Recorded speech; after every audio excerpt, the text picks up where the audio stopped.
o que a Bíblia diz que eu posso. Eu tenho o que a Bíblia diz que eu tenho. E eu vou. Até onde? A Bíblia diz que eu vou. Glória a Deus, aplauda o Senhor. Pode ser sentado.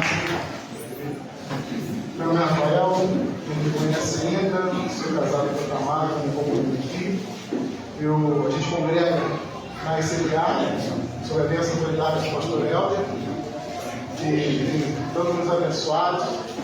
E o pastor Helder fez um convite e exigisse para mim, para que estivesse aqui compartilhando a palavra com vocês, sobre o tema Sair da Babilônia, seja diferente.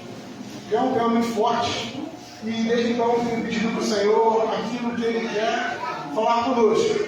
Porque a palavra primeiramente passa pelo pregador para chegar até vocês. Então primeiro vai dizer, alguém corta para estar cortando. Faz para estar fazendo. Então, vamos ver a palavra de Daniel 1. Mães, não se preocupem com seu filho. Eu tenho um de 2 anos, Isaac, e ele é um foguete.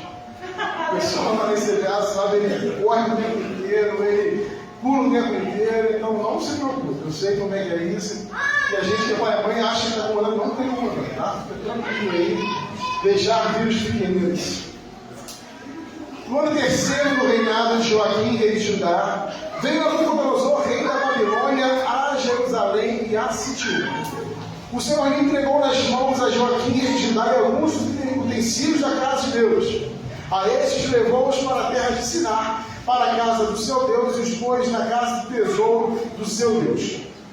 Disse o rei a Aspenaz, chefe dos eunucos, que trouxesse alguns dos filhos de Israel, tanto da linhagem real como dos nobres, jovens sem nenhum defeito, de boa aparência, instruídos em toda a sabedoria, doutos em ciência, versados no conhecimento e que fossem competentes para assistirem no palácio do rei e lhes ensinasse a cultura e a língua dos caldeus. Determinou-lhes o rei a ração diária das finas iguarias da mesa real e do vinho que ele bebia, e que assim fossem mantidos por 3 anos, ao cabo dos quais assistiriam diante do rei.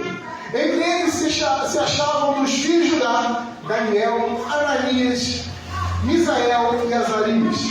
O chefe dos eunucos dispôs outros nomes, a saber Daniel, Belsazar, Ananias, Sadraque, Misael, Mesaque e Azarias, o de Abednego.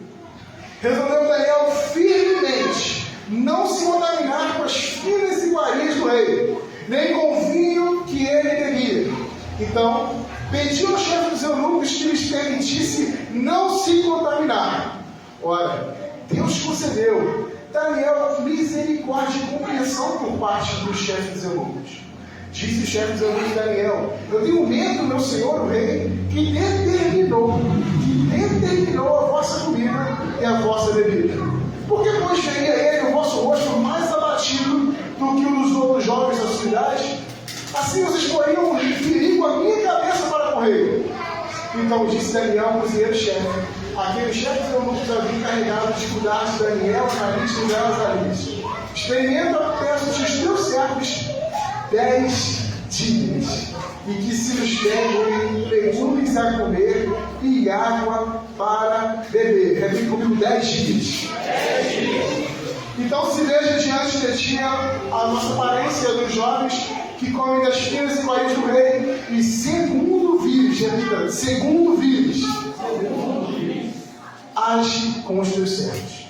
Ele atendeu e experimentou 10 dias. No fim dos 10 dias, a sua aparência era melhor. Estavam mais robustos que todos os jovens que comiam das finas iguarias do rei.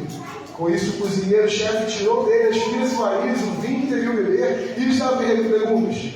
Ora, esses 4 jovens, Deus deu conhecimento, inteligência e toda a cultura e sabedoria. Mas a Daniel deu inteligência de todas as visões e sonhos. E vencido o tempo determinado pelo rei para que o trouxesse, o chefe dos eunucos trouxe a presença de Nabucodonosor. Então o rei falou com eles, entre todos não foram achados outros como Daniel, Ananias e Azarias. Por isso passaram a assistir diante do rei, em toda matéria de sabedoria e inteligência, sobre o que o rei lhe fez perguntas, os achou 10 vezes mais loucos que todos os magos e encantadores que havia seu reino. Daniel continuou até o primeiro ano do rei Ciro. Senhor, glorificamos a Ti pela Tua palavra. A Tua palavra diz que santíssimos são os Teus decretos e a Tua palavra é em tudo verdade. E se Tua palavra diz tudo é tudo, se Tua palavra diz nada é nada, se Tua palavra diz é, a Tua palavra jamais passará. Que essa palavra ache morada em cada coração aqui. Que essa palavra ache solo fértil em cada coração para que frutifique, frutos permaneçam e se multipliquem a 30, 60 e assim por. Que esses 5 pães e 2 peixinhos que estão sendo liberados aqui possam se multiplicar e achar em cada coração lugar para habitar e satisfazer, segundo a Tua vontade, em nome de Jesus. Amém. Babilônia era a maior nação daquela época. Babilônia era repleta de um povo que simbolizava força, riqueza, influência, domínio e poder sobre as demais nações. E por isso que a gente fala que Babilônia ela fala sobre o que o mundo é hoje. O mundo ele exerce sobre a sociedade, sobre as vidas, força, domínio, poder. Então por isso que comparamos Babilônia com o mundo. E a palavra nos diz em 1 João 5,19 que o mundo inteiro jaz no maligno. Então isso é uma verdade que a gente não tem como desprezar. O mundo jaz no maligno. O sistema jaz no maligno. Mas o maligno não faz nada se não for dada a autoridade, permissão pelo Senhor para fazer. Mas essa é uma verdade que a gente tem que entender. O interessante é que Babilônia dominava povos e nações, e diz que Daniel, Ananias e Azarias foram levados como prisioneiros. Aqui diz que eles foram levados como prisioneiros, mas é algo muito interessante. Eles não foram levados como prisioneiros comuns. Eles não foram levados em correntes, eles não foram colocados em celas, em masmorras, os pés e as mãos deles não estavam presos, mas a palavra diz que eles eram prisioneiros. Eles estavam, a palavra diz que no palácio com os filhos dos príncipes dos caldeus. Eles eram prisioneiros em palácios. Isso é algo muito forte, porque muitas vezes a gente se encontra livre, mas a gente se encontra preso. Muitas vezes as pessoas que se encontram presas estão livres. Sabe por que isso aconteceu? Por que eles eram prisioneiros dessa forma? E isso mostra uma estratégia espiritual muito forte de Satanás. Porque Satanás ele não quer nos aprisionar fisicamente. Ele quer aprisionar a nossa mente, ele quer aprisionar a nossa alma e ele quer aprisionar o nosso coração. Ele quer que a gente viva como prisioneiros, achando que nós não somos prisioneiros. Ele quer que a gente viva como os filhos dos caldeus, como o mundo, mas se achando livre, mas não sendo livres. Porque se simplesmente eles colocassem Daniel, Misael, Azarias, Ananias numa cela, numa masmorra, numa prisão, eles poderiam se olhar, os judeus, os filhos poderiam se olhar, se ver presos. Mas a estratégia da Babilônia é que eles não se vissem presos. E muitas vezes somos mesmo assim. Muitas vezes nós não conseguimos enxergar a prisão que nós estamos. A prisão que o mundo tem nos colocado, aquilo que o sistema quer fazer conosco. Sabe, Daniel estava em Babilônia, mas Babilônia não estava dentro dele. Daniel, Misael, Azarias, Ananias estavam em Babilônia, mas a Babilônia não estava no coração deles. A gente vê isso como? Porque Daniel decidiu não se contaminar. Sabe, e a primeira estratégia que a Babilônia tem